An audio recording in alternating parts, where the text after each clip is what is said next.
his writings, his ideas, and interpret in a Pule Ambedkarite perspective in advancing the anti-caste legacy. With this intention,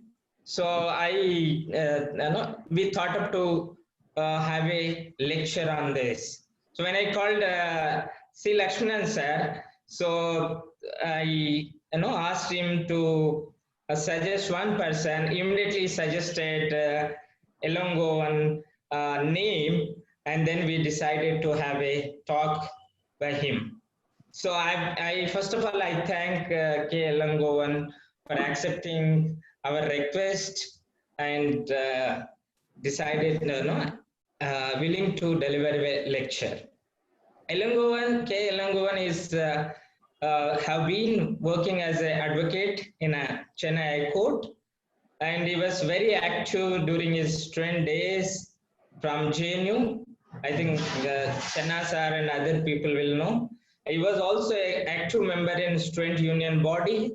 He was very, very popular among the student activists. And also, although he is working as a lawyer, he is also very active in the social movements, particularly in civil society organizations.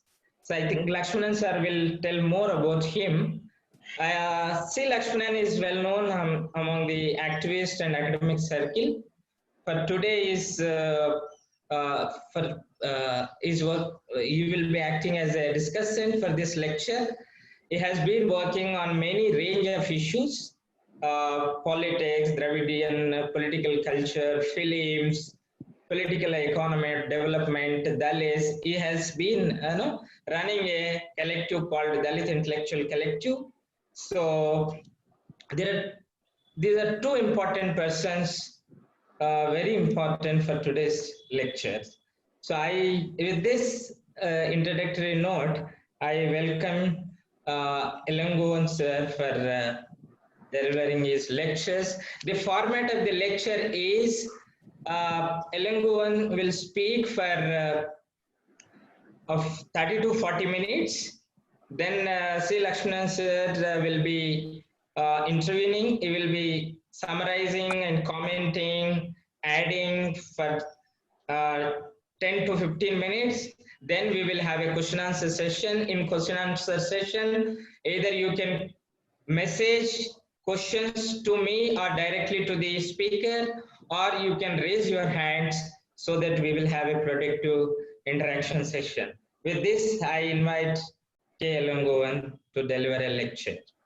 Thank you. Good evening, everyone. I'm not sure I know everyone who has taken time to participate in this webinar. But anyhow, let me introduce myself. I was in JNU. Before that, I was in MCC. And before that, I was in a school nearby my village. So this, I'm trying to tell you in this lecture precisely because we are today talking about a person who incidentally was a student of Madras Christian College. When I was reading about him today, I came to know. And we also have to know that he was born in the year 1860. By that we understand that he was nearly 9 years older than Mahatma Gandhi, and he was 19 years older than E.V. Ramaswamy, who spearheaded the social reform movement, in which M.Singaravelu had a very big part. Today, we are talking about the pioneer or the person who is generally known as the first communist or the first communist in South India, or the person who was with M.N. Roy and who started the Communist Party in December 1925 and all that. Beyond that, as in the introductory remark, he was pointing out that not many communist students or research students or even the party functionaries know much about M.Singaravelu. I also have had occasions to hear about him with senior leaders who are no more today, like V. Subbaiah of Pondicherry and late KTK Thangamani and all. But for various reasons of the situation that they were not telling you stories about them or their life and anything. We only know him as a person who started the communist movement, as a person who conducted the first May Day movement in Chennai, as a person who headed the trade union movement in Madras Presidency, and as a person who learned many languages and who was part of the Indian National Congress and who participated in many of the conferences and even mooted many resolutions. So everywhere he stands in front. But unfortunately, despite his work for more than 40 years in the movement, we hardly have anybody carrying his legacy and bringing about his life and his family, or how he happened to be a communist hailing from such a rich family. What we learn from the books that the Communist Party publications have published so far is, he is one from a very rich community of fishermen who had a business and who traveled extensively abroad, which has helped him to learn many languages and also to enter into public life and take the cause of the downtrodden. He was elite and he could go to school, which was a Hindu high school, still is there in Triplicane, and then Christian college, and then also Madras Law College. It is said that only at the age of 47, he became a lawyer. And he has also given up his profession at the call of Indian national movement led by Mahatma Gandhi. And now, what is it that makes Singaravelu special is that before the national leaders, as I pointed out, that he was born earlier and he was very rich and he could have kind of concentrated in becoming somebody in his business affair. But what made him to choose communism as his path, and what made him to work all his life towards that path, we don't have enough material to understand that. And we don't have any interview whatsoever to understand what he was personally, what prompted him to become a communist. What we have much is the period of 20s and 30s, when the Indian National Congress movement was being pulled and pressurized from many directions, from right to left. In the south and especially in Tamil Nadu, we have had the self-respect movement, which had really gone into the people about questioning the primordial loyalties that India is claiming about, which is religion and the caste. The self-respect movement, which today is not known by that name, which has metamorphosed into Dravidar Kazhagam or DK. It was a movement which wanted to rebel against whatever is oppressing and suppressing the people of India, which was stopping them from becoming independent.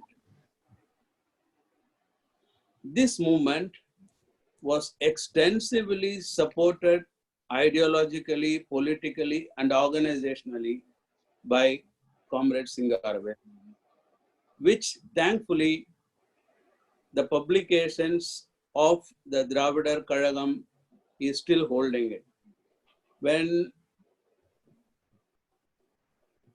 E.V. Ramasamy, who is fondly known as Periyar in Tamil Nadu, visits Soviet Union and comes back,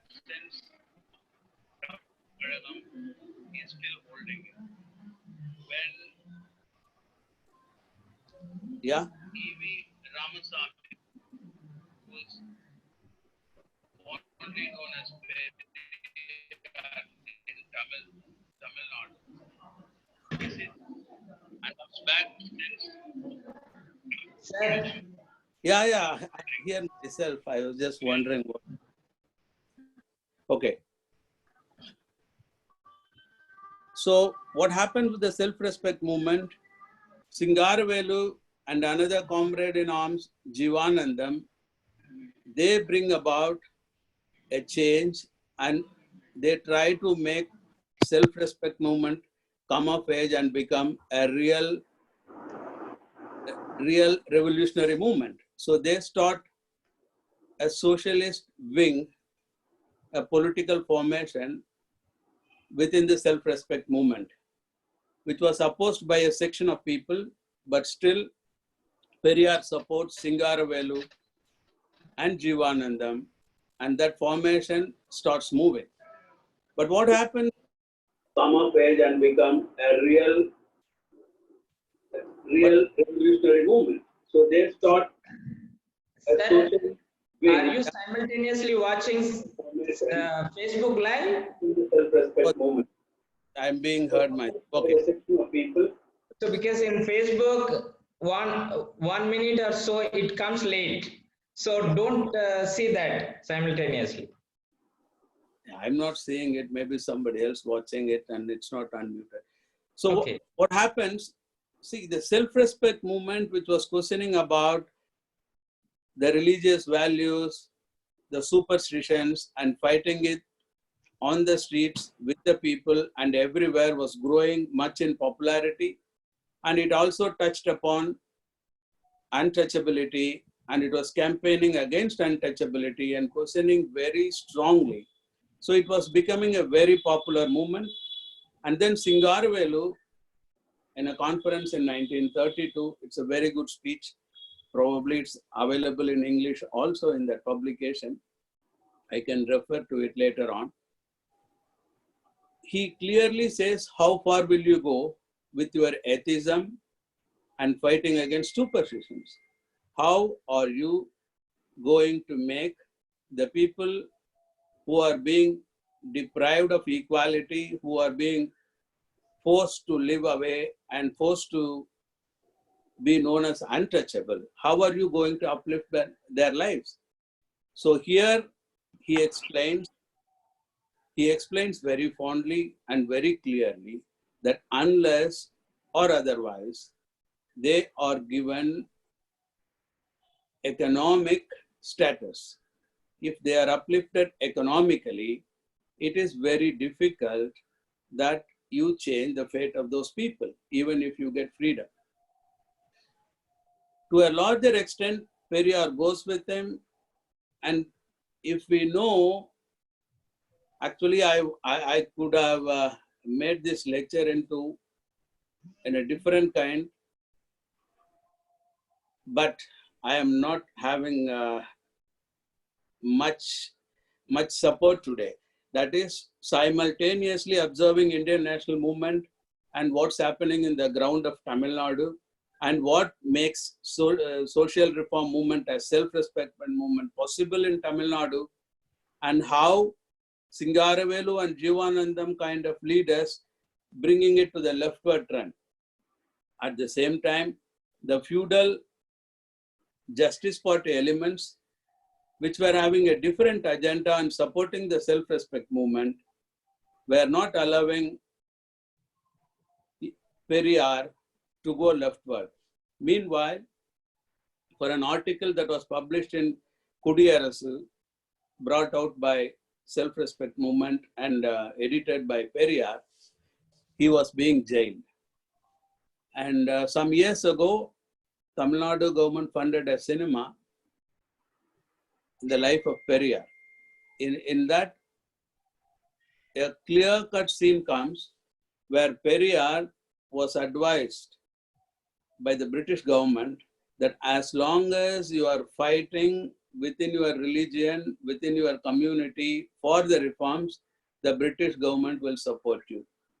But the time when you start talking about economic freedom and equality and against the oppression, against bourgeois economy, the British government will not let you function.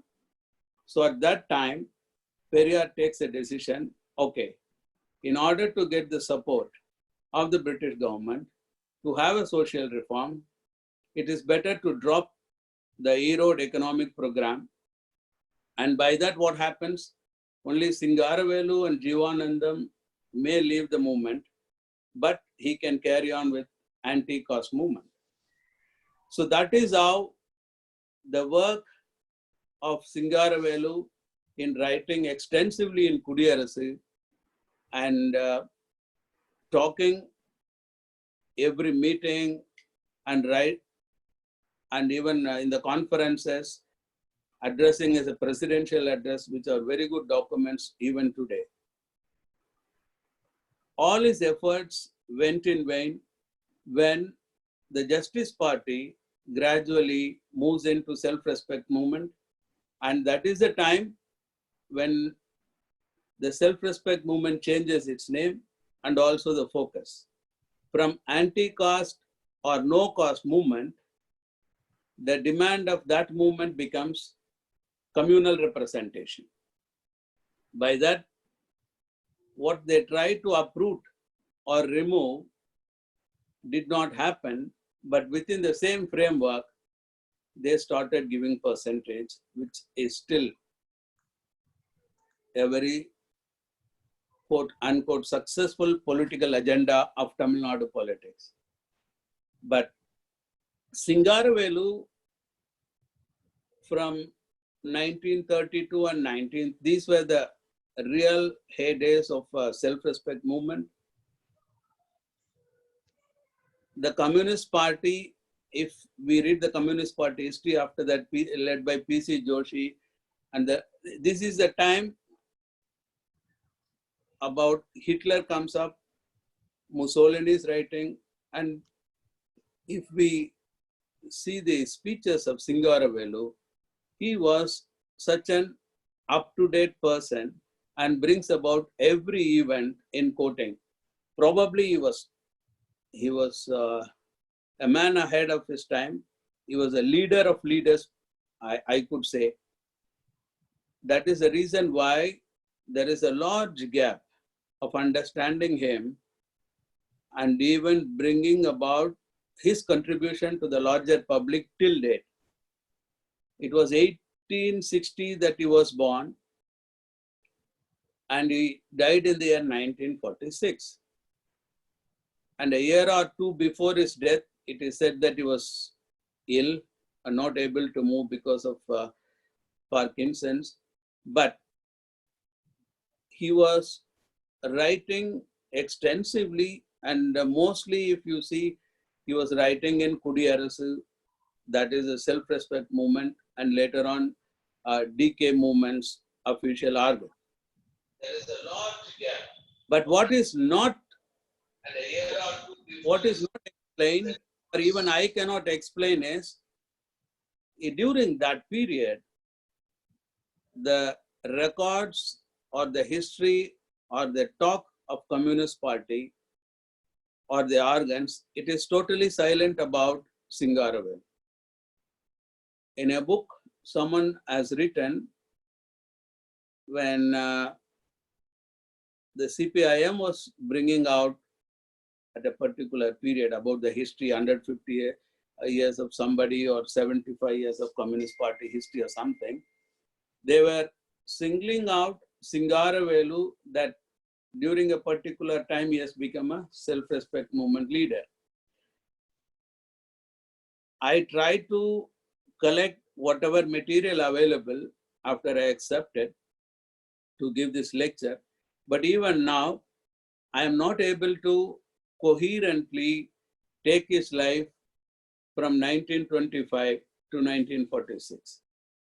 He was one of the leaders who floated the Communist Party in 1925. And what happens after that? Until 1946, the Communist Party history does not tell us about his position in that party. But what we know of him is, before that, he had his own party as Labour Kisan Party, and he was so well read of his times of explaining Marxism, differentiating Indian Communist Party from Bolshevism, and his lifelong mission of having no caste India. That started, you can understand Singaravelu better, that his public life starts from Mahabodhi society. So even before Dr. Ambedkar, who at his research and his last phase of life finds out Buddha was a real formula to remove caste in India, Singaravelu started from the Buddha and then he goes to Marx. Mahabodhi society and his work and what happened with that, also we are unable to collect much material. And I'm also, let me say this, for the last 30 years, there wasn't much reading outside the courts for myself, except here and there some articles or some debates and so on. But only when I was asked to work or give a lecture about Singaravelu, I tried to collect whatever books, whatever publications available. Instantly, two publications come into mind. One is by DK and another is by CPI, the NCBH. Beyond that, I could not collect much material or his works, collected works or selected works or something like that. But whatever is available, it is very much clear that for us, after 70 years of independence, after being into universities and all, he was bringing Marxism into every movement that is possible. He has done it in Congress Party. He has done it in social reform movement like self-respect movement. And he has done it with his own party that he floated before starting the Communist Party. So he was a pioneer or the founder of the Communist Party. But what is not clear is that what went wrong or where did it go wrong, that a man who was accused of a conspiracy case, was one of the accused in Kanpur conspiracy case along with S.A. Dange and others, his history is not much reflected in communist movement. That is very unclear and I am not in a position to answer it now. And what I can very well say is that a very rich business class person who in no way could claim that he wasn't respected for his birth or anything in that sense, because of his exclusive community where, you know, among fishermen, you don't find much of the other people interacting. They live as a clan and their panchayat is still happening, and their lifestyle is different. You don't find a mixed kind of people among the fishermen. So for him to say, oh, I wasn't respected in the public road here or anything, that doesn't happen in his life. And he was rich, so he was very well educated. He has been to the best institutes possible of that time, and he also became a lawyer even after break of his studies and being into business and all that. Such a person to choose Marxism as his ideal and to campaign and to extensively explain science in whichever the medium possible, either a separate publication or writing in journals or newspapers brought out by self-respect movement, that actually does not explain to me, but it makes me wonder to know how a person could be like that. Like we don't read much that Singaravelu was introduced this subject by this person. It is also said at that point of time, a very big library of more than 10,000 books he had in his house. Such was an amount of reading he did. But honestly speaking, we the Tamils or the Indians in general have not made use of him for his dedication and his knowledge and commitment. And why this happened, I can't say, because I don't have much material. Every other reading that I undergo, some writing as one of the founders of Indian Communist Movement, or some writing it as the first communist in South India. When Communist Party was being formed, Amir Haider Khan, a communist from Hyderabad, comes and meets Singaravelu, and then they start meeting more people whom they know of their ideology, and they form it. This is how the history is written. Even the leaders of that time personally told me.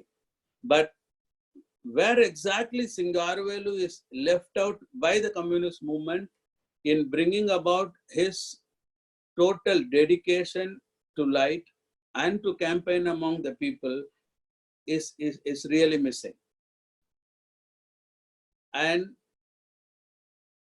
what is actually needed is to locate him with his writings and the politics of Indian national movement and the rational movement of Tamil Nadu or the South India and the politics of their day. We find Singaravelu's writings from the First World War to the Second World War. So he was explaining what makes wars. In every speech, when he explains about freedom and communism, he says he wants world without wars. In every speech, I find that he wants world without wars, which explains that for both the wars, what it cost to the general public and to the world, what kind of losses we have seen. He campaigns that world without wars and India without the barrier of caste, the differences in community, and mostly about economic disparities. And why are we in this situation is because of the religious values that we are fed into, and because we don't have the scientific temper. And how to have the scientific temper, and what actually today we are living in a different world. Anything that we want, we can get it through technology. But in that century, 20th century, even for the educated people, if you read the book, everything is your imagination, is your conception. For example, when we were in school, we were given a map and we are supposed to mark a river or a hill or Western Ghat. It all amounts to your imagination. Somewhere you just make a mark. But today, with Google Earth or a Google map, we have more perception, more understanding of everything. But in those days, in most of the speeches, he refers to Indian people around 30 crores. Out of the 30 crores, how many people were interested in attending such political meetings and interested to carry it forward to the people down the line? He has to explain it to people, to the common people, to the workers, so that they understand him and come along with him. It wasn't an easy job. It wasn't an easy job. Even today, if we take dialectical materialism or historical materialism to people, not many lawyers are interested in understanding it. Whether they are capable or not is secondary. But in public meetings, in his writings, he has tried to whatever level possible to take it across the people. That's why everyone, in fact, today Singaravelu is alive and Singaravelu's writings are alive and we are talking about him is because of his seminal role in self-respect movement. Being a communist, how he tried to make the self-respect movement takes a revolutionary role than being a reformist organization is before us to see. And it was the real success for the British government by imprisoning Periyar and taking diversion from the main goal that the self-respect movement was taking. If you happen to read the self-respect movement campaign, Periyar has always insisted that we are a reformist organization. As much as possible, we will not be against the ruling dispensation.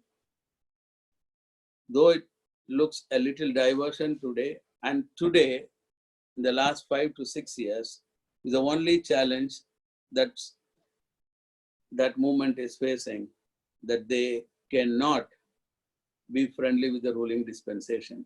And we see it today in Tamil Nadu, where what Periyar did, even 1% is not done. But the attack against such a campaign is total 100%. Probably it was not in the news beyond Tamil Nadu.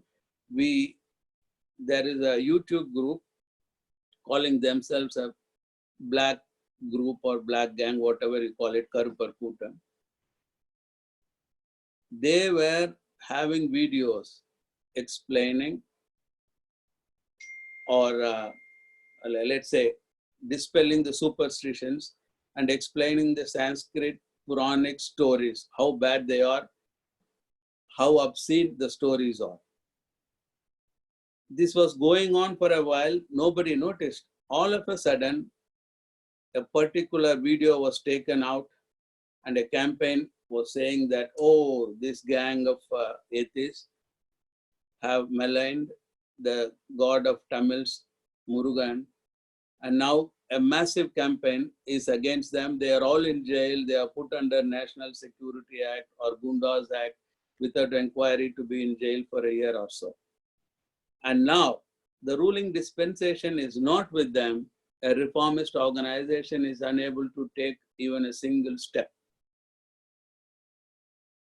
But in 1932-33, when it had a time to become a revolutionary organization, probably the fate of South India or even India could have been different, because we had leaders so powerful like Singaravelu, Periyar and Jivananda. It is so unfortunate that having such insightful, resourceful dedicated leaders, we could not make a headway. He was also referring in his lecture that we may have one MC Rajan, a rich person, or another people. Will it liberate the Dalit, the downtrodden, and the oppressed class of people? What can make them better, liberated, equal is making them economically equal with everybody, economically free. But how do we do it? He was campaigning and he was going to the workers. He was organizing the workers. Where did we all fail is, we organize the workers, but we don't tell the workers that they are the one who are producing everything and who are the leaders. It's not that the workers should follow somebody. In fact, the workers should lead. And today, we all know all over the world, due to COVID-19, the factories don't work and everywhere it's locked down. And we hear the news that so much of billions of dollars lost. You have the factory, you have the owner, you have the instruments. Why there is loss? The loss is because the labor is not there. So it was the labor which produces wealth. So it was the labor which produces the wealth becomes the ruler. So this concept was not set into the Indian working class. They were being asked to fight for some amount of money every month or some bonus. And there ended the organization's failure. But if it was continued in the line of Singaravelu and Jivanandam and the social respect movement led by Periyar before it changed its course, the South India could have really thrown light or pushed the Indian national movement far better. Even today, with all the shortcomings, the social justice is being spoken only because of the South. Otherwise, in the North, I don't think anybody could really speak about it till today. So I must admit that I could not deliver this lecture as an academic because I wasn't one, though I tried to be, nor as a union leader could have done it by giving his experience of the last 30 years or 40 years with the people. But I must thank whoever is responsible, either it's Lakshman or anyone, for suggesting me, because it has made me to work more on Singaravelu. It is only the start. Because there is a lot to know about him, to work and to dig about him. Where do we find it? I don't know. Because the one seminal book that is available is by K. Murugesan and C.S. Subramaniam. I happened to read that very recently. C. Subramaniam passed away after becoming 100, somewhere near Erode or Coimbatore. I just saw it in Facebook. And K. Murugesan was the one who came to work in Chennai, and later on he was a personal assistant or later stayed with Singaravelu all his life. That's what they said. Even they could not, and this Subramaniam was an ICS. He returned from London, but he joined the Communist Party, he became a full-timer, and then he also vanished from limelight, and whatever dedication he did for the party, he did. But being an ICS officer, being a person contemporary to many communist leaders, even he could not bring out the best works or the collected works of Singaravelu. Only a few, that too, from the self-respect movement records he could bring out in the book. So in a situation of lockdown where the mobility is curtailed, where the library facilities are less in my own library, I could not do justice to Comrade Singaravelu to the extent that could be done.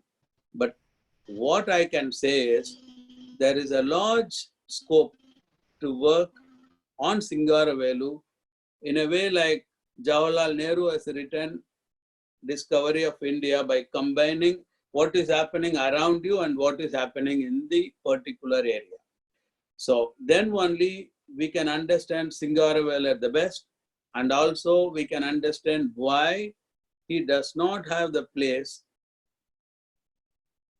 for his seminal contribution that he did, what caused his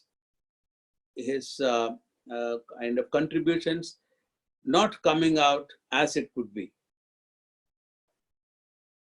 The Communist Party, you all know, they fail in many respects, and one of them is when they don't approve of one particular aspect of a leader, then they sideline him forever, which we have seen it with P.C. Joshi.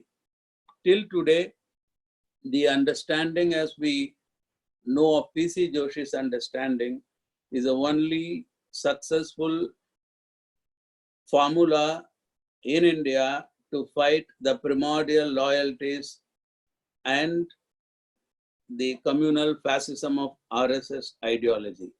But what we did in 1948 of throwing out everything and becoming what we call like ultra revolutionaries, taking up arms against the nascent Indian state, we have not succeeded. In fact, we have gone down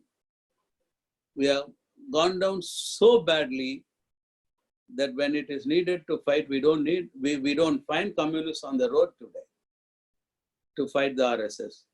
So Singaravelu, whether it differed, whether there was anything going on within the Communist Party, and why the Tamil Nadu State Committee or the CPI, why nobody brings him out, except that he was the first communist in the South, or 150 years of Singaravelu, this kind of birthday functions. So, my dear friends, as you said, half an hour is over and it's time that I conclude. I conclude by saying that a man of his caliber, his richness in knowledge and wealth, and his wealth and knowledge, Singaravelu has worked until his last time for the freedom of the country and also for the freedom and upliftment of each and every Indian. And the Republic of India in the last 70 years tried to do whatever it could do in a slow-paced manner. But today we are at the crossroads of even losing whatever we have achieved. At this juncture, it is all the more important that we do more studies on persons like Singaravelu, and we even encourage someone, if anybody is interested, to work on him in any institute for a PhD. We are ready to support and help. So with this, I conclude my speech today, and I would like to have more interaction than one-sided speech, which I am more good at. When the questions come in the right perspective, then the dialogues can throw much light on our understanding. Thank you.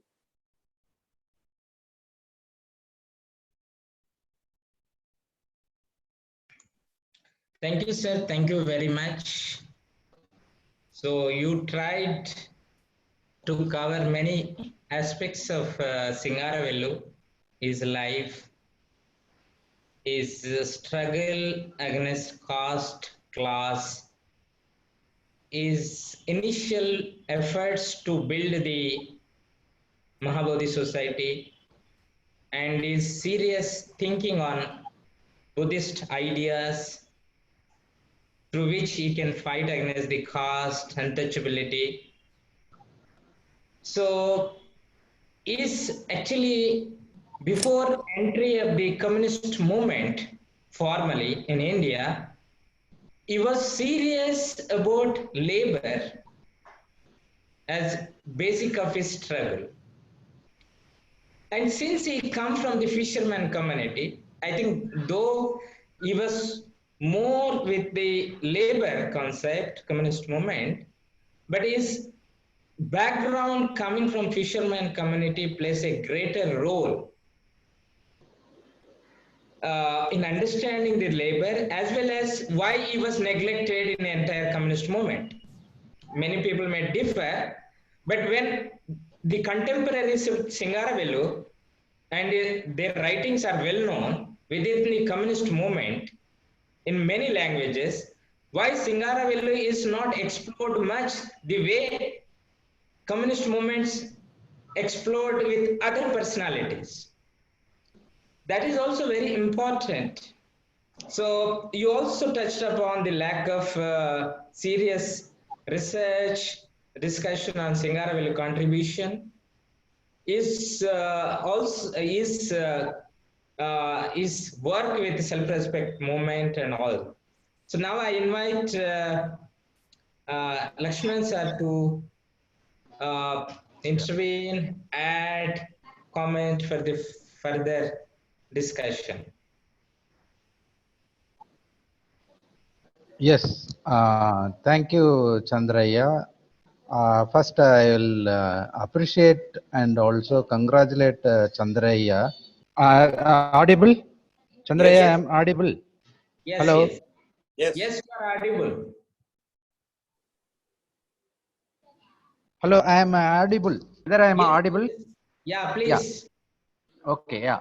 First of all, I congratulate and appreciate Dr. Chandraiah for a wonderful initiative of the lecture series, Satya Sodak lecture series on anti-caste and Sudra intellectual tradition. And it's very, very important at this point of juncture. And he has done it, initiated very well. I hope it will continue more with spirit and the letter in the coming days. And when Chandraiah, last time I attended a lecture by Professor Srinivasulu, it was very intriguing to know about the Andhra and Sudra intellectual of Vamanna. And similarly, he asked me to find out Tamil Nadu. There are several Sudra intellectual in Tamil Nadu in the past. Then he asked me to whether I could possible to talk about Singaravelu. But I accept Elango's critique on the academics. As being in an academics, I admit that hardly any research in Tamil Nadu or elsewhere on published work. But recently, when Elango only contacted and asked for one particular article by Vaidiswaran and Venkata Subramaniam, published in Asia Journal, South Asian Journal, beyond identity politics and the left movement in Tamil Nadu, which is very, very important article. I think Elango might have referred in his speech. So I put it in a perspective. One, that Tamil Nadu has been trendsetter in many account, many aspect, and also positive and progressive initiatives. It led many direction. Either it's Buddhist movement or anti-caste movement or self-respect movement or anti-Brahmin movement. Most of the politics get succeeded, particularly also the labor and communist movement of India. Okay, these are the Tamil Nadu as a labor communist movement. Tamil Nadu as once flourished. And similarly, the early Buddhist movement in Tamil Nadu also very, very powerful. And again, self-respect, anti-Brahmin and Dravidian politics was there. So what went wrong, or went down in the history? For example, Singaravelu and the Pandit Ayodhidasa had a very, very close contact because they share the same ideology of the Buddhism, Tamil Buddhism, and also anti-caste politics. Both have a similar perspective and orientation. Though Singaravelu come from much better economic position, and also we are after reading his biography, we are proud. Both Elangovan and me are a product of Madras Christian College, where Singaravelu also done his initial degree, which is the college has also produced many left movement, left intellectual, and so on and so forth. But both the Singaravelu, earlier Ayodhyadas Pandita's work and Ayodhyadas Pandita's limelight only possible after 100 years of history.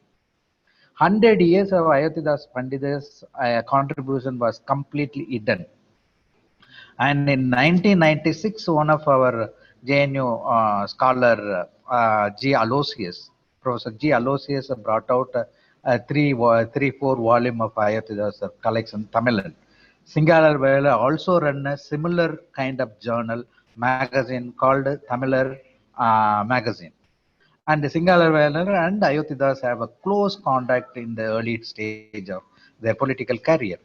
But I have read some of the Tamil Nadu history and political history and political history, and also some kind of contemporary political movement and the history, Dalit movement, Dravidian movement, and also some extent the Communist Party literature. But as Elango rightly made it, we found either there is a small one paragraph of reference or a one line reference to Singaravelu. Nothing more we could find in the such a scholarly work. Despite, for example, one of the very seminal work by S.V. Rajadurai and V. Geeta, from Ayodhyadas to Periyar, is the millennium, 21st century. It's Ayodhyadas to Periyar in Tamil Nadu, which is a very seminal work. But in that work also there is a little information or little analysis on the contribution made by Singaravelu. Again, M.S. Pandian's work mostly on Tamil politics and Tamil history, political history. And because these are the very important scholars who worked on Tamil Nadu, and also the foreign scholars like Irsvik, and even Robert Hartgrave, and many more. Even recently, Muthu Mogan and D. Raja jointly wrote on Ambedkar and Marx. And also Muthu Mogan also made some of the very important contribution in the communist movement. But Singaravela's account of Singaravela's contribution, it is very, very shocking. Why both communist movement neglected Singaravelu, anti-caste movement also neglected Singaravelu, Dravidian politics also neglected, because it's reasonably, as I understood, one of a very prominent writer who wrote, I think, Casey Alexander in the volume Franzen and Frankel, The Power and Dominance, where there is article by Alexander, Casey Alexander, where he refer why Tamil Nadu lost a left movement. I am particularly referring to left movement once in Tamil Nadu or the South India, very, very strong. And even the land reform was initially was very strong, and also anti jamindari politics, organ mobilization and politics was very strong. But as and when the Dravidian politics, identity politics of Tamil Nadu taken over, there is a systematic ridiculing of a communist movement and communist party. Systematically, they ridiculed. And also, what Chandraiah made a very important observation that Singaravelu comes hails from a fisherman community. So in Tamil Nadu, the Communist Party leadership, though some of the very exceptional leaders are there, like Srinivas Rao, who made a very, very excellent contribution in Tanjavur region, organizing a Dalit and landless Dalit agriculture work, and his contribution is extremely powerful. But apart from even those also negated, but Singaravelu since come from the fisherman community, and that is one reason could be the negation is possible, because when the two important labor strike mid 1920s at Madras, and where the labor strike is turned out to be a caste conflict. It went to more than 3-4 months, and 7 people have killed. And these are references available. But again, the what is a Singaravelu contribution was completely left, completely negated. Why this has happened? It is very, very important. I think in the coming days, there is that is what the Chandraiah's initiative of this thing is very, very important, because similarly, Iyengar's contribution towards organizing agriculture worker in Kerala, which is completely we have got some of the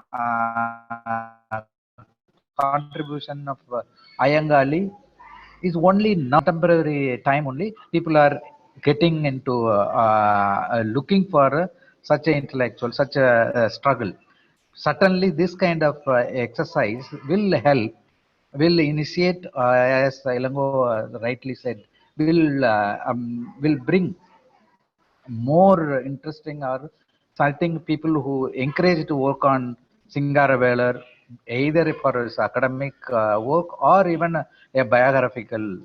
But I read Singaravelu's biography, which is very poor, because that is why even that book was in my office. I could not collect it now. And so I that way I read, and that was not the what is Singaravelu all about.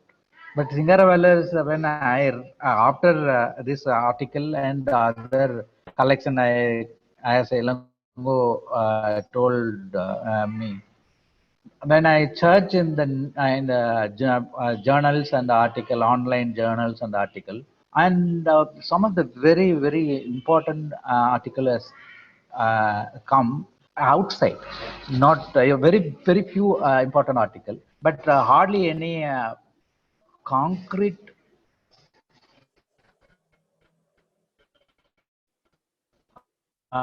consolidated work on Singaravelu is yet to be come. And I think Elango's critique on the academic and Communist Party, as well as the Dravidian Party, because Dravidian Party is once movement become a party, the ridicule of communism much more become serious. And I wonder why the Dalit movement in Tamil Nadu, anti-caste Dalit movement in Tamil Nadu, they are not able to bring Singaravelu together. Because I read Gail Omelet's Dalit Vision book, where when there is Gail referring to Tamil Nadu movement and Periyar, he said whatever the component, whatever understanding of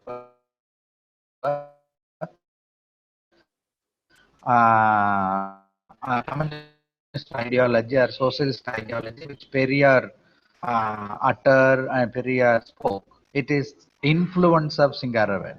Periyar and Singaravelu also together worked for a while, and after Periyar in 1930 come back from Russia, visit, he made a visit to Russia.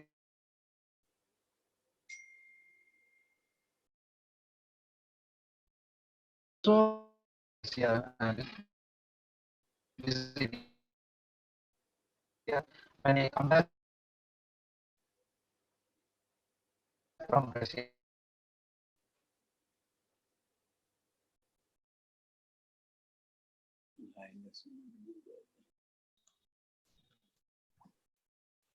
Lakshmanan sir, your voice is not audible.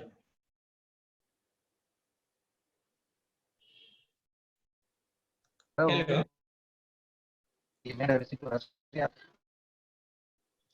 Your voice is not audible.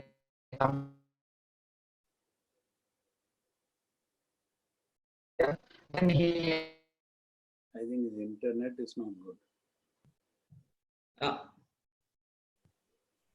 Lakshmanan sir, please check your internet. So we are not able to listen you.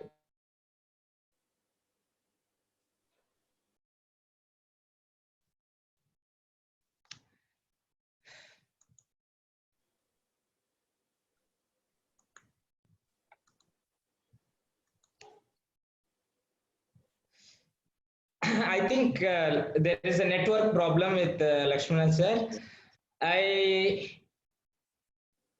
Meanwhile, I request all participants to pose your questions by unmuting, ask questions, comments, so that you will be able to manage.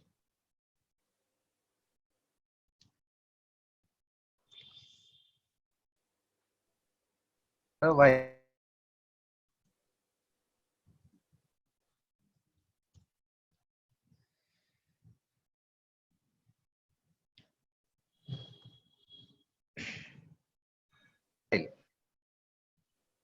Sir, your voice is not audible.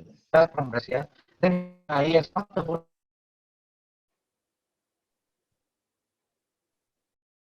he talked about land reform. He talked about labor reform and trade union and so on and so forth. But Periyar asked to shut his mouth by his of that time. So the caste factor, which is politics, even by his foreign view, not only a Dravidian party, but also in Dalit factor, given much under negation of Singalavelu's contribution known by the larger public. My after, yeah, I will moderate. It's right. Chandraiah is all right. Thank you, sir. Hello, Thank you. it's not Thank you audible. very much. It was Chandraiah, you're not really, audible. really insightful. Elangovan? Yes, yes. Hello. Hello. Yes, yes. Yes, sir. Yeah. Okay. Okay. So Go thank ahead. you Go very ahead. much, sir. You really brought many issues and also works that are related to the Singaravelu, but yet they are not explored much. So that shows there is absence of work on Singaravelu and serious engagement with Singaravelu. However, now I request everyone to pose your questions so that we will have a discussion. Either you message or you can unmute and pose a question, direct question. A small clarification kind of a thing, Chandraiah. Yeah, please.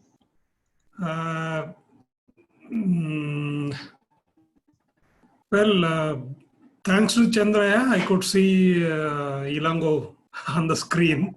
We were contemporaries at JNU. Of course, in a different, both represented different organizations.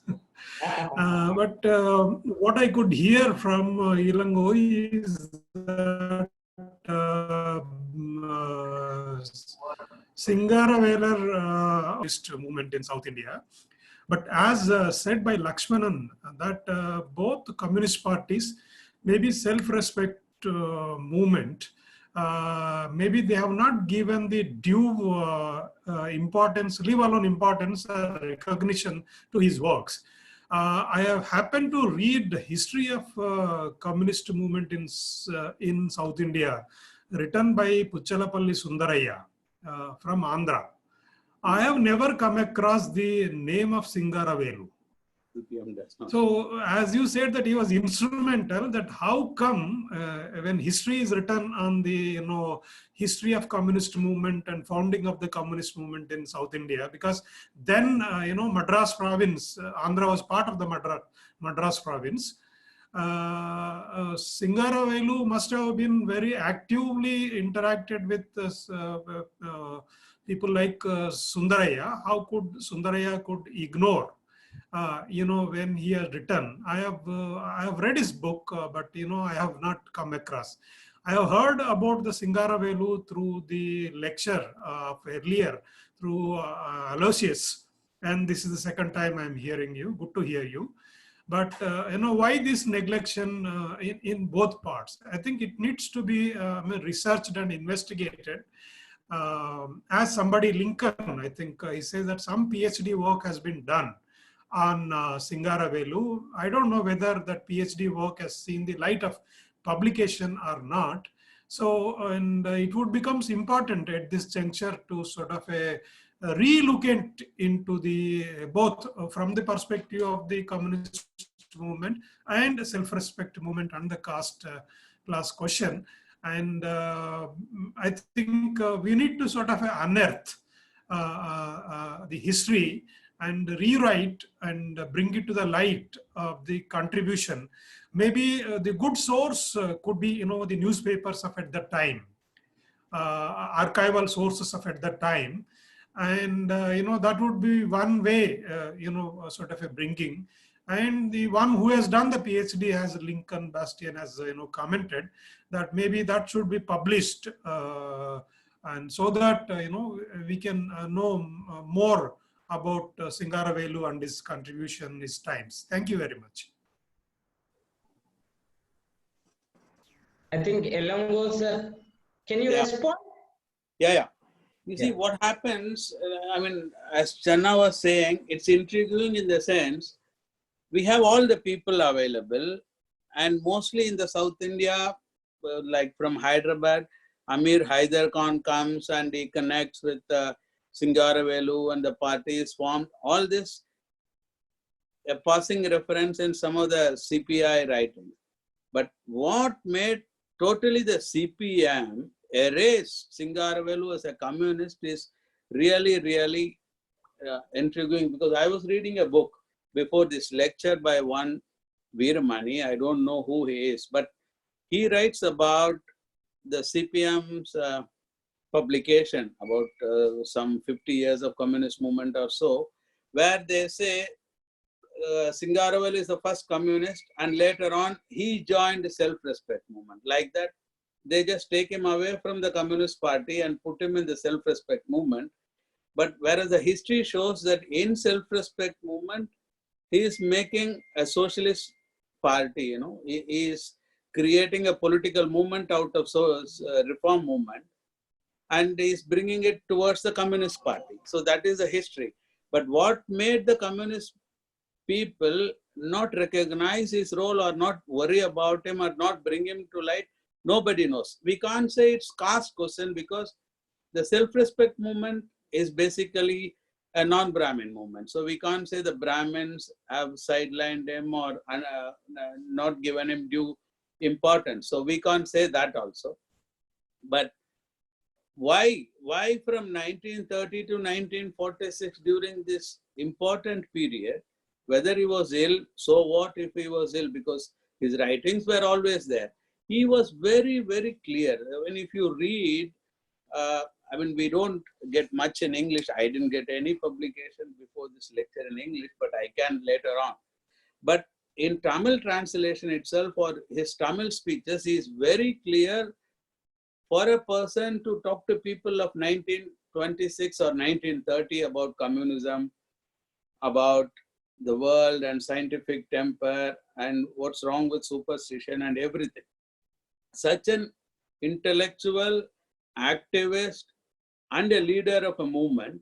And there is an anecdote which says that in America, 2 people were killed, like George Floyd kind of an incident. And there is a protest meeting organized by Communist Party. M.Singaravelu was a person who called for it. There were other social reform movement people to speak, but seeing a massive police out there, many did not turn up. Only M.Singaravelu goes there. Some unknown young people were singing and talking. They did not even know who M.Singaravelu was. Later on, he goes, he addresses the meeting, and there were 1,000 participants in that meeting, not disturbed by the police presence. So such was an activist role and a leadership role he performed. And he was 20 years, nearly 20 years senior to Periyar, E.V. Ramasamy Periyar. So which means his knowledge and his elite background. He was a rich person, a business community man, and he was not insulted by anybody or anything. So even for the landlord kind of people among the self-respect movement people, anti-Brahmin people also, he was of their class.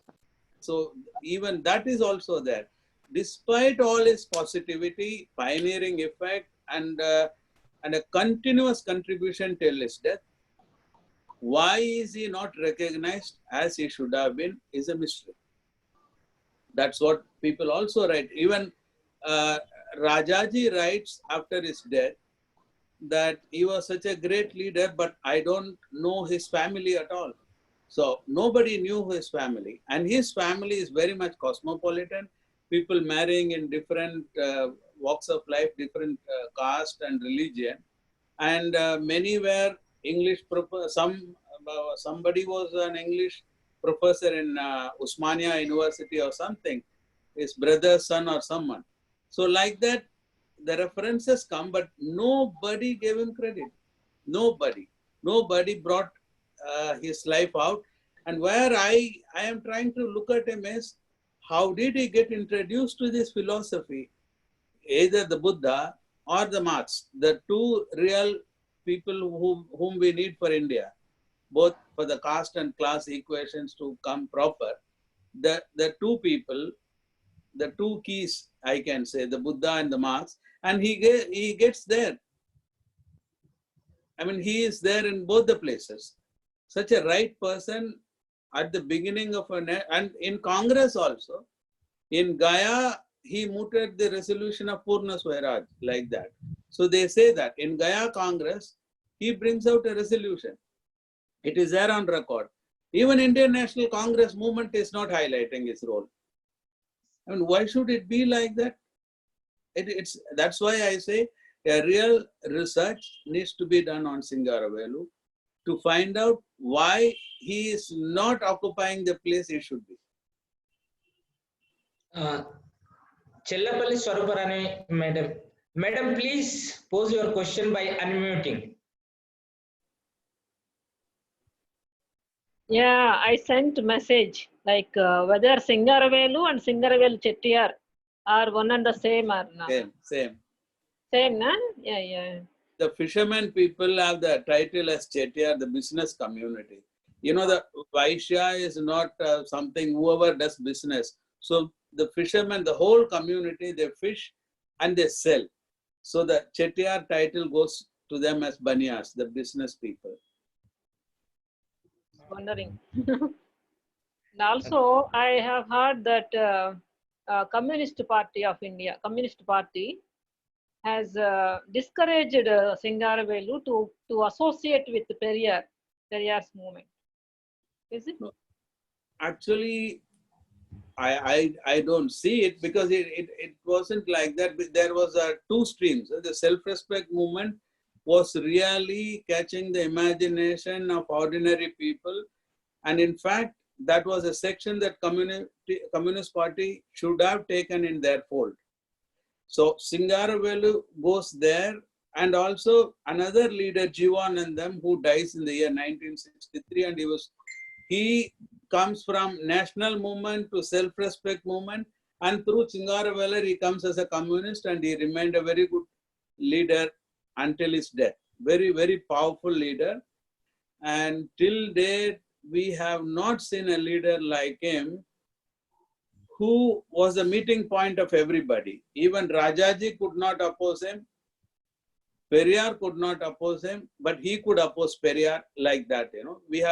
But about Jivanandam, we have lots and lots of writings. In fact, one of the writers wrote that Jivanandam should have written more about Singaravelu because he was very much with him in the self-respect movement.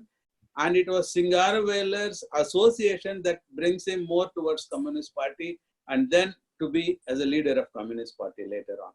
Even Jivanandam, though he expressed Singaravelu's ideas much and fought against Dravidian DK, which did not take the economic program later on, the so-called anti-Brahmin. What is anti-Brahmin? They fought very much against Periyar also, the communist leaders. There he was very successful. But even he could not tell us personally more about Singaravelu. That is lacking. Hello, could I talk? My name is Lincoln. Could I talk? Could I say something? Yeah. Okay, firstly, I thank all RDCs for taking Singaravelu in this time. It is a good initiative, and I thank Elangovan. I know him. Maybe he don't know me. We are in court. For giving so good lecture with little materials, because of Corona he didn't give this. I think so because he's a knowledgeable person. I know him.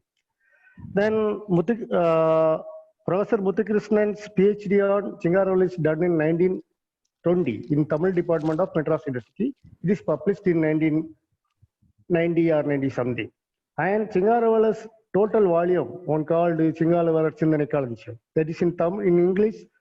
Volume, maybe Singaravelu's volume in English. In Tamil, it is Singaravelu's Chindanai Kalanjam. It is Singaravelu's Chindanai Kalanjam, 3 volumes. It is published in 2007. It contains more than 80% of his writings, from Kudiyarasu to Purachi. Then one magazine is called Pudu Ulagam. That is for giving the scientific knowledge to Tamil community. Is that by It is by NCPH.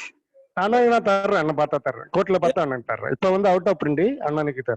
Yeah, out of print, Ananitara. Then another Communist Party, when Communist Party prevented Singaravelu to contact with Periyar is not true because that time there is no Communist Party. When Periyar and Singaravelu worked together, there is no Communist Party. In Tamil Nadu, first Communist Party branches in 1932, led by C.S. Subramaniam. And what I want to say only, Singaravelu write a letter. Singaravelu open letter to Gandhi, but also Singaravelu write a letter or a request to Ambedkar. It is not discussed, and he's the only communist who supported the reservation, separate reservations for the Dalit. He's not only talk about the economy. When he talked in a book called Podu Udamai Vilakkam, there is introduction to communism. There is a chapter called Casteism and Religion. In that chapter, he is told that in the world only economical problem is prevailing. In India, it is a rough translation. But in India, there is a evils called caste and religion. In India, there is 3 evils. One level, economic evil, caste evil, and religious evil. These 3 evils must be eradicated. Then only India will get independent. And when we talk about the talk about the laborers. He's told that if the Indian laborers united with the international laborers, they must first eradicate caste and religious from them. That means you must caste religious them. And 1922, there is a what is the difference why CPI, CPM are quarreling? 1925, first conference, Kanpur conference, he mentioned about caste problems. He told that this caste will diversify the people, divide the people. You must be, every communist must be careful about that. Then in that final hearing, he says that Sanatana's parties are kind now. That is 1925 December. He's making this statement. We all know that 1925 October. That is Saraswati Puja. RSS is founded. That contrast we can see. So okay. I have stopped. Then one thing on Chettiar community like that. Chettiars in Fisherfolk community, Chettiars are the village leaders. That means village panchayatas, community panchayatas. Jadi panchayathil ulla தலைவர்கள் பேர் Chettiar பேசுவோம்.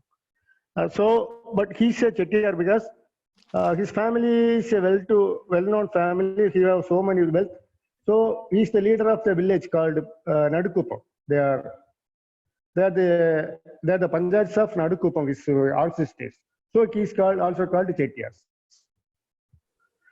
He's all the, but in Tamil, in English, one book called First Communist of India. First Communist of India. It was published in 1975. First by C. Subramaniam and Nagamurgesan. This is available in India, available in English. Now it is reprinted by Bharati Puttakalayam in Chennai. Thank you. Yeah. Thank you, sir. Thank you very much. It's really informative and insightful. Yeah, that book you was showing, that wasn't available in NCBH. Actually, I collected as much as possible from NCBH, but the one he says the maximum public, whatever he wrote is available. That one is not, I couldn't get it. As he says, it's out of print. But whatever we might say, what has stopped the Communist Party highlighting him much? That is not, we are not able to find out, because interestingly, he brought it out that in 1925, in October, RSS gets formed, and in December, the Communist Party forms.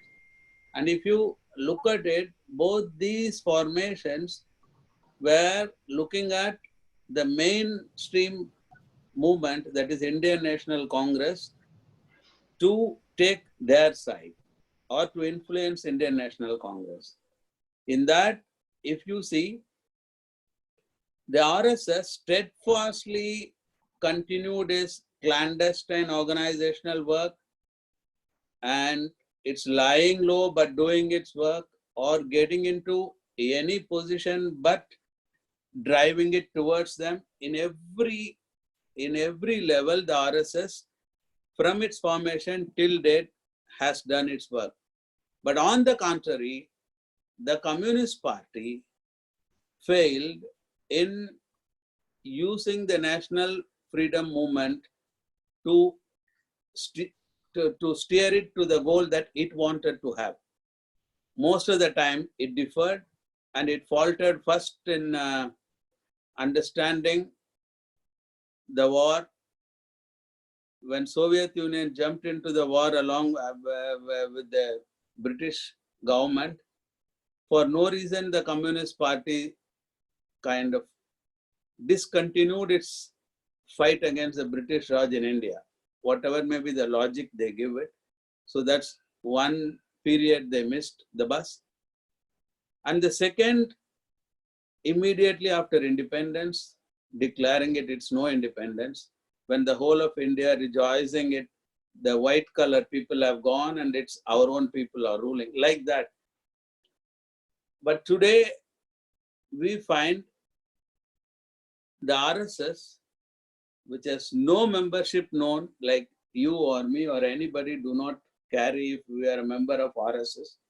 But either you are a BJP man, or you are a Bajrang Dal man, or X or Y or Z organization in Parivar, but you do not see a membership of a particular organization known as RSS. But with their ideology, they are able to take the country in their fold and bring back what we are trying to eradicate or remove. That is reducing the republic into nothing and making everything what they want to do it. So that's what I'm saying. In equal period, what we lost out and what they gain is there to see. Equal period, same period.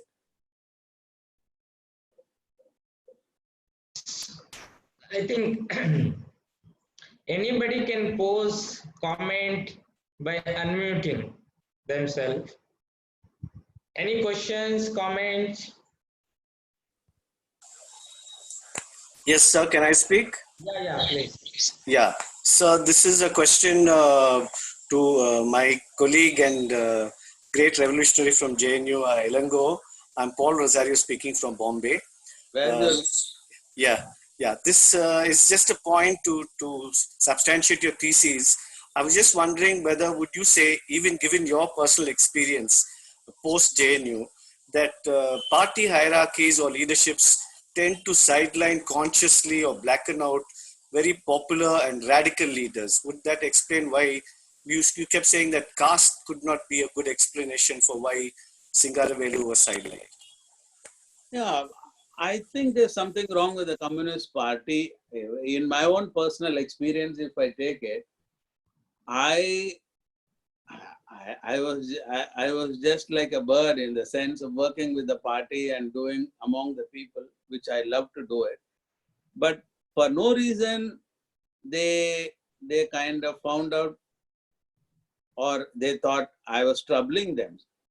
So it's very simple that I was in JNU as just a student. I was not a party leader in any level, either not even in the branch level. But you're one of the most popular leaders at that time. For the students of JNU. For the students of JNU, yes. And that has given me, that was my expectation also, that it is such a good university and you are there. And once you are out as a political functionary, then you have people all around. For example, now we have one of our students of our period. She is now a vice chancellor in Bihar, Jharkhand University, and we have many DGPs or chief secretaries or whatsoever. Imagine if I were a party leader of this period, like Sitaram or D. Raja, the kind of ideas I like to push through, it's quite easy in a personal level, or even to understand how the Indian system is being subverted is quite easy. Like some years ago, we had J.K. Tripathi, who is a DGP now of Tamil Nadu, as a commissioner of police, Chennai. We had lots of troubles in one particular metropolitan court complex. It was total rowdyism to the core, an advocate killing another advocate, not allowing people, irrespective of which section they belong to. For the outsiders, it looks as a Dalit problem or something like that, which is not true. It has a different lumpen element into it. So in one particular case, a gang leader type of a person brings a private complaint, and we had to defend the accused person. And there was a commotion, fight. Then we took it out to the judiciary saying, nobody is safe in that complex, neither the policemen, because there are more than 10 cases where the police uniform is burnt or the files are torn out, physically beaten, all committed by advocates. Right or wrong is separately, but advocates are accused in that case. And like that, clients are attacked inside the court complex. Then what do you do? I mean, how do we perform? What kind of judicial system you have without security, neither to the public, nor to the police, nor to the advocates, even to the judges. I mean, magistrates. There were 1 or 2 cases against a magistrate registered also. I mean, against advocates attacking the magistrate. So at that point of time, I could convince my client to file a writ petition, for which more than 200 advocates also joined, because the fear was such that if you oppose that gang, they can come to your house and cut your throat, like that. You know, the fear was so much at that point of time. But J.K. Tripathi could file a counter for that writ petition within 2 weeks, which almost supported the affidavit filed by my client. So the High Court did not know what to do. I mean, they were not doing anything for so many years, and finally that case ended in some manner. What I'm trying to say is that as a functionary, somebody like me in a position could have done a lot with a personal equation and understanding, and but that is not there. That is not there today. And why the Communist Party does like that, we don't know. Even in CPM, we had a powerful leader, Saifuddin Chowdhury. He was very popular among the people. He was very popular inside the parliament. He was removed. And we all know what happened to the Speaker of Lok Sabha, Somnath Chatterjee. He was such a great leader of CPM. And he took a rightful position that as Speaker, he cannot be forced by the party that he was elected from to vote for a particular resolution. He was right. Constitutionally speaking, legally speaking, he was right. But taking that as a logic, he was removed from the party for which he worked all along. Tomorrow, if CPM writes a history, Somnath Chatterjee won't figure in it at all. That is how, I don't know what happened to Singaravelu in that case, because though I was there, like V. Subbaya, a leader of Pondicherry, of contemporary, he used to speak about Amir Haider Khan coming and meeting Singaravelu and meeting Subbaya and forming a communist party to that level. But that level, at that point of time, I wasn't reading much about Singaravelu or anything. Even the books were not available much. I worked 1 month with NCBH as a seller in Pondi Law College while I was a student in Pondicherry Law College for 10 rupees a day labor to pay my college fees. So I didn't see much books of that time. But anyhow, Singaravelu is a person to be researched, analyzed, and brought out in proper perspective. And it's a very good area for research, I must tell you. We must work. So any questions, comments? If there are, please unmute yourself and make your point. On Facebook also there are people generally commenting, but they are not questions. So if there are no questions, comments, Lakshman sir, are you there? Yeah, I am there. Yeah, I am here. But what I suggest is, let's find out a good student who can work on Singaravelu. Let that be the mission of this lecture. Yeah, I think we all contribute to whatever level, even if he doesn't get any fellowship. We can support him, right? Yeah. Elangovan, correct. Good scholarship type, we find a bright student who can work on Singaravelu. Yeah.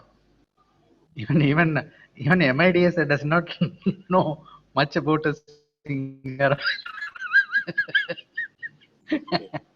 I should say with a pinch of salt, as self-critic.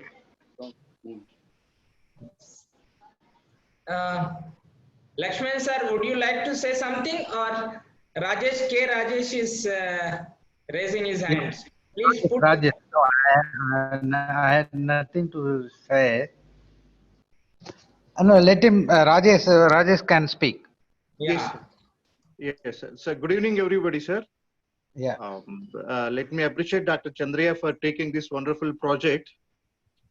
And, thanks for enlightening us continuously.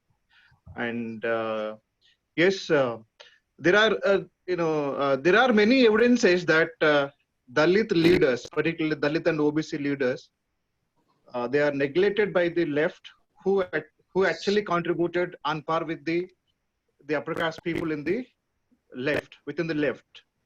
But there is a huge criticism upon the left movement, and left movement is trying to set up and trying to correct them.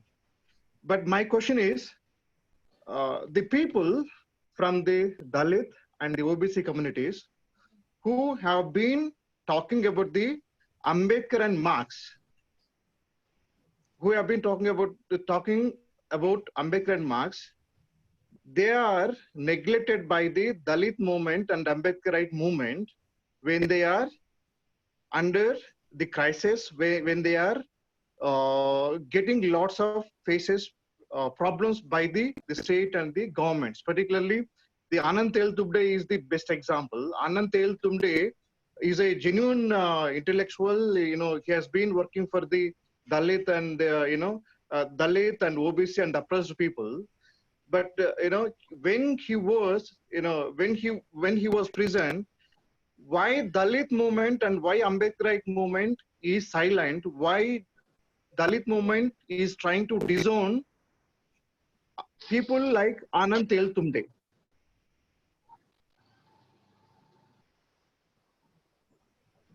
You are asking whom? Elango or me? Yes, sir, both of you, sir. Generally, he is questioning, So, that comes in his mind. Well, let's talk about it. Yes, sir. Right. Yes, sir. so Rajesh, you are right.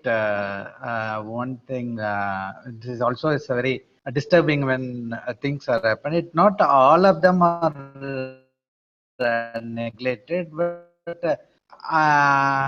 identity politics has its own limitations, and also now every political party is Your internet is not good. Sir, we are not allowing, sir.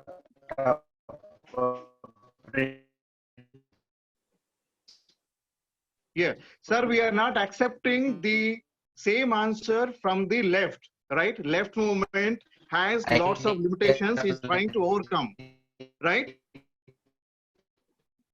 Yeah, he's Yeah, asking. one hand, Dalit movement seriously criticizing the left movement, and other hand, Dalit movement and Ambedkarite movement itself, admitting their limitations. How can be justified? There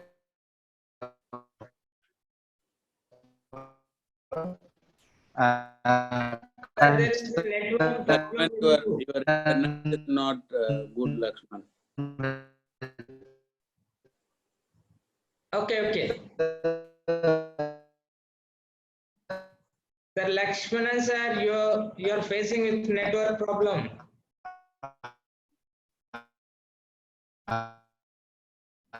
Okay. So it's like this, Rajesh. If I could answer your question, the Dalit movement, as we see it mostly, is a successful and political field. That's what.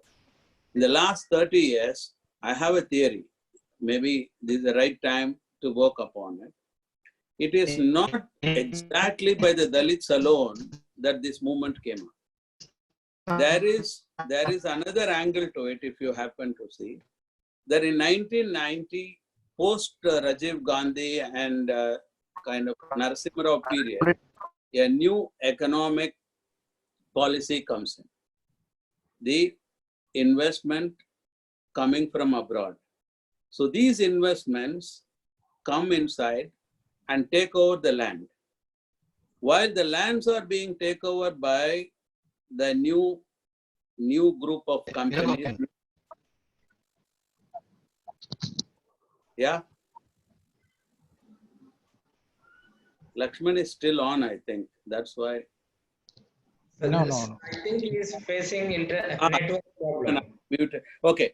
So what happens now? I tell you exactly what happens. Like the land, the Dalit or the landless people. And now most of the lands, bypassing the land reform movement, bypassing the Zamindari abolition, which the Indian Republic was trying in snail pace to do it because of various other reasons. Now it is given 200 acres, 300 acres to Nokia or this or that manufacturing company and all that stuff. So basically, these are the people who will rebel against. So what they did, they themselves, with the help of our Indian bureaucracy of IAS, IPS lobby, created certain groups and made them successful. And this success, now you are saying, is not going forward. From 2020 to another 5 years, you will not see Mayawati having a say or any other Dalit identity political leaders, even Tirumavalavan having a kind of mileage he had 10 years ago or 15 years ago as a people's movement leader. You can see many other such leaders, including the rival organization to the Dalits, like we have the one-year movement PMK. Everybody are now static or stagnant or even trying to become pro-BJP or pro-establishment. Whereas Anand Teltumbe kind of people who are in the intellectual level, they are recognized, if not by the ordinary beneficiary Dalits or oppressed people, but the establishment. Let us understand why Bhima Koregaon movement is such a big issue. Why there have been so many Dalit movements, there have been so many rallies, many people dying, killing. But why that alone is such an important issue, and all the intellectual people connected with that are in jail without bail? It is because 200 years of that movement has brought something out. That is, in India, the only Raj the Brahmins could claim is by the Marathas. And that was defeated by the Dalits. So this particular political point was highlighted in that. The Dalits have not understood. The oppressed people are not understood, but the enemies have understood. That is why the Bhima Koregaon movement, that particular single incident, whoever is associated distantly or far away, or everybody is hounded and brought to jail, and nobody talks about it. Nobody talks about it because it was the Dalits who defeated the Brahmin Rajas, Brahmin rulers. So when it comes to fight, they can win. This was proved. And this also, in all the Sanatana Varnasama, their sketch, nowhere it suits, because Brahmins were never rulers. It was Kshatriyas. But here in this case, Brahmins were the rulers, Marathi Brahmins. And Dalits were never fighters. But in this case, they were the fighters. So if this could come out, as a formula, if this fire can reach the dead woods, the dry woods, it can be a wildfire. They understood, but the real people have not understood. So Anand Teltumbe is more recognized and more powerful. But from Mayawati to Tirumavalavan, from north to south, if you see the Dalit movement success, I tell you today, they will be assimilated or taken inside the right-wing parties, and you won't have a separate identity in the near future to come. I will tell you one more point. We have a BSP wing in Tamil Nadu. Tamil Nadu is a big state, nearly 39 seats we have for the parliament, and you have a BSP, which is a ruling party in UP, and very much in the Hindi belt, it can tilt the balance. But Tamil Nadu BSP is dead for so many years. In the last parliament election, whether it fought or not, nobody knew. But even then the leadership is not changed or nothing happens in BSP.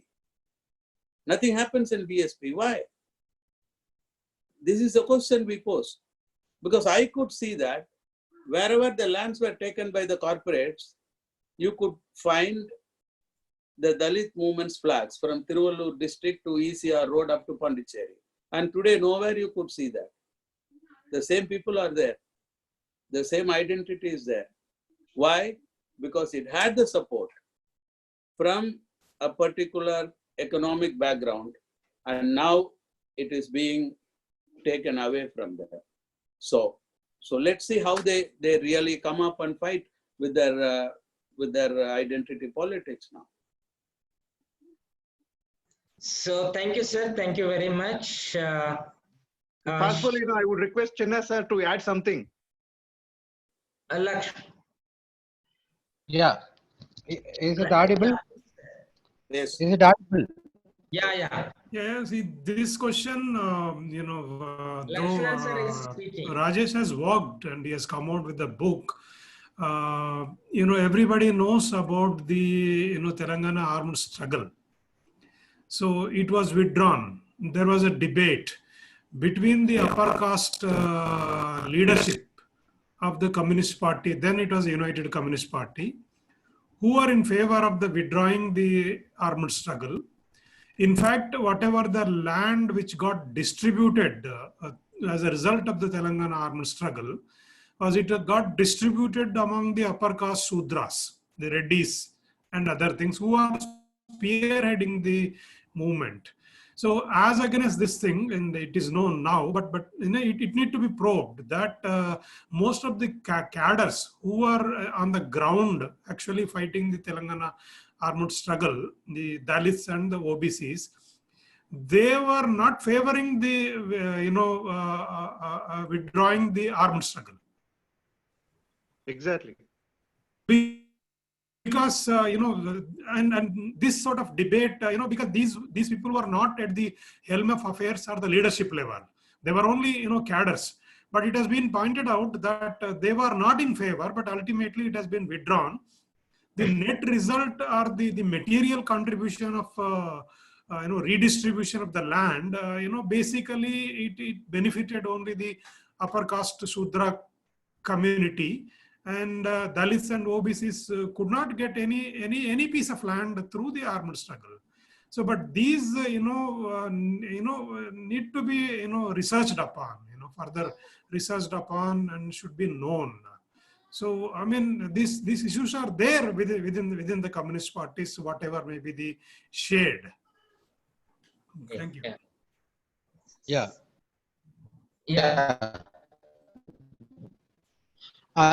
Chandraiah, are you able to hear? Yeah, Chandraiah, please. Yeah, are you please. able to hear? See, Elango has rightly made the point saying that the 1990 was a landmark. One of the landmark is a deregularization of Indian economy. One. And at the same time, there is the subaltern or subordinated people's accession that is due to the centenary of Ambedkar has come. So this thing is combined. What happened? The entire discourse on social justice has been reduced to a mere act reservation alone. Reduced to the reservation. More than that, we are both Dalit movement are not able to address the fundamental material conditions. Okay, and the political economy, which is at present not conducive, not able to, not allow a mass organization of the politics to concentrate, because that is what once I think Arundhati Roy walking with comrade, the special article published in Outlook, and where she refer one of very funny incident that one SP of that region, when she had both had a conversation, and the SP seems to told Arundhati Roy, I told this government, both central and state government, not to send any army or military or anything. Better you send satellite television and color television to people who are in the the red voice problem simple easily. And so I went see particular incident in our state in Tamil Nadu, exactly happening. Every household is given color television with of course the cable connection one has to pay. So once these are the people are made to depoliticize, I think Professor John Harris, one of the very in 93 or 95, he wrote a depoliticization of politics. That is happen very, very seriously across the country and across the section, across the classes. More into a project driven, foreign fund driven, and foreign trip driven, and so on and so forth. Not because I earlier with the particular progressive movements across the country. But now Anand Teltumle, of course, he has contributed extensively intellectual contribution, but his association with the grassroots movement, because his own ideology and other things, it's not matched to any of the existing Dalit movement and politics. That is what they are hate him like anything. When he was facing a serious crisis, tried level best to convince to get a statement or to do something, and people are literally on my face told him that he is so and so, he is that, he is this, and he is abused Ambedkar, he abused the Dalit movement, he abused the Dalit, all these things. But he done it with a lot of sincerity, with anger. It's a concern to the larger society and progress. But hardly we are able to understand. That is the limitation, not only among the Dalits alone, but across the section. This is happening across the political party. As Elango said, even once the 1 year movement in Tamil Nadu, and even BSP. Where is the BSP today? One of the lieutenant of Kanchiram today join in BJP in Tamil Nadu, Ambedkar Rajan. Ambedkar Rajan is joined BJP in Tamil Nadu, who was a lieutenant of Constam and is a MP, Rajya Sabha MP in Uttar Pradesh for many years. Today, where he is gone. So there is a complete bankruptcy of ideology and integrity in politics or public life. In generally public life of any thing. So we have lost sense of same. We have lost the sense of same, and that is where now the political economy today is encourages those kind of people or those kind of tendency to flourish. And those who are concerned and work hard and bring concern about the larger political, and they may be called as a Maoist, Naxalite, who knows what anti-national. This is what happened. So I stop. This is what this. I agree. There is a serious problem within the Dalit movement, not able to stand by the intellectual and stand by the cause of people where they supposed to be. So thank you, sir. Thank you very much. I thank everyone for attending this lecture. It is very clear at the end of the lecture and discussion, there is no serious attempt in documenting, engaging with the Singaravelu is struggle his writings, relevance of his ideas. Whether we blame communist or anti-caste leaders, but there is an urgent need of engaging with this person. Yeah. Though he was, for a long time, he associated with the communist movement, and they have a more responsibility in recognizing his ideas and taking him to the public. But somehow that was, to some extent, was missing. There are many Singaravelus across India. Take my word, there are many Singaravelus across India who are not recognized as much as they have to recognize. Yes. In each state. So therefore, it become an urgent need of the scholars, activists who individualize, who stand for the social transformation, to document, find out them, engage with their ideas. Particularly, I also make this point. There are many anti-caste Shudra thinkers across India.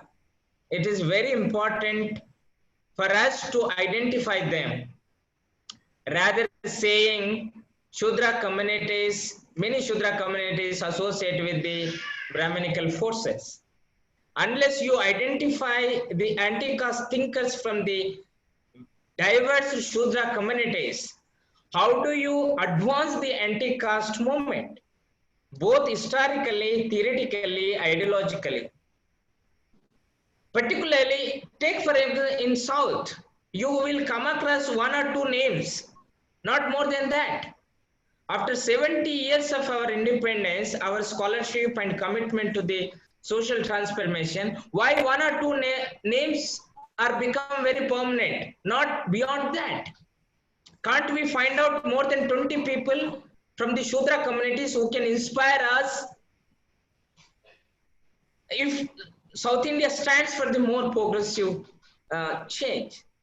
But this is also a lesson for us to explore across India, in North India. So I think this lecture series aim, I hope you also agree with me, that there is an urgent need of identifying anti-caste thinkers. That doesn't mean that they are only fought against the caste, nothing else. No. But they were essentially fighting against the caste. They may be fighting against the class, they may be fighting against religion, they may be fighting against the untouchability, so on. So there are hundreds of issues that they might have engaged. But it is also important for us to understand how they are struggling against the structural oppressions that are embedded in our Indian society. So Singaravelu is the one person for us to inspire how he was thinking against the structural issues in the beginning of the 1900. So his writings not only documenting in Tamil, there is also urgent need of writing extensively, translating in English, so that across India people can read and engage with his ideas, and so that world will know. So with this note, let us hope we will also engage with the missing Singaravelus across India. And with this spirit, I end this lecture, conclude this lecture, thanking K. Elangovan. So definitely we will have a engagement, and also thank Professor C. Lakshmanan for really bringing many issues and accepting our invitation.